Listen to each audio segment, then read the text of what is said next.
Gasolina a mais de R$ 7,00 em alguns locais, hein, Priscila Yasbeck? O que está acontecendo? Por que os preços variam tanto, inclusive de estado para estado? E o que a gente pode esperar? Porque encher o tanque já está assustador. Pois é, não tem muita notícia boa, mas vamos entender por que a gente tem essa variação aí de preços entre os estados. Uma das principais explicações está no ICMS, mas antes, para começar, vou mostrar aqui na tela para vocês os preços certinhos, de acordo com alguns dos principais estados do país, em termos de população. E o que a gente tem é que o preço médio no Brasil fica em R$ 5,86. E aí a gente tem aí esses estados com preços passando de R$ 6,00 o litro da gasolina. A gente vê, por exemplo, entre os destaques, Rio de Janeiro com a gasolina passando dos R$ 7,00 e Rio Grande do Sul com a gasolina passando dos 7 também, já batendo R$ 7,18. Minas Gerais também com preço bem salgado aqui, R$ 6,75. E aí o que a gente tem então é o ICMS que explica essa diferença entre os preços. A gente preparou aqui uma segunda tela para a gente ver como que são cobrados os ICMS de estado para estado.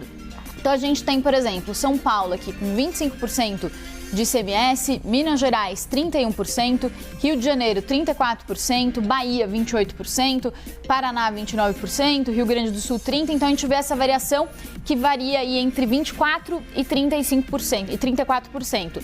E aí, por que a gente vê a diferença, por exemplo, entre São Paulo e Rio de Janeiro?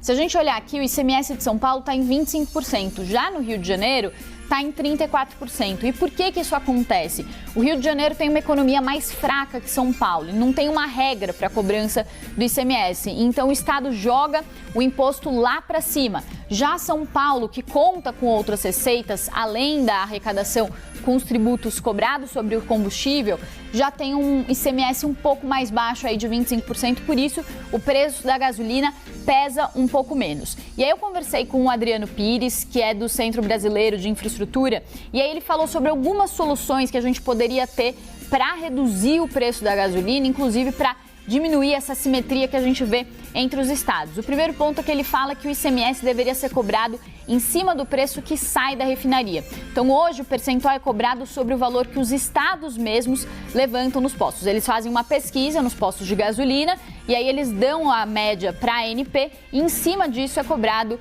o ICMS. Isso dá margem para erros, já que os estados têm todo o interesse de oferecer, de colocar para a ANP um preço mais alto para conseguir arrecadar mais com o ICMS. O segundo ponto que ele fala também seria cobrar um ICMS em real por litro em vez de percentual. Isso é defendido, inclusive, pelo governo. O presidente Jair Bolsonaro tem falado bastante sobre isso.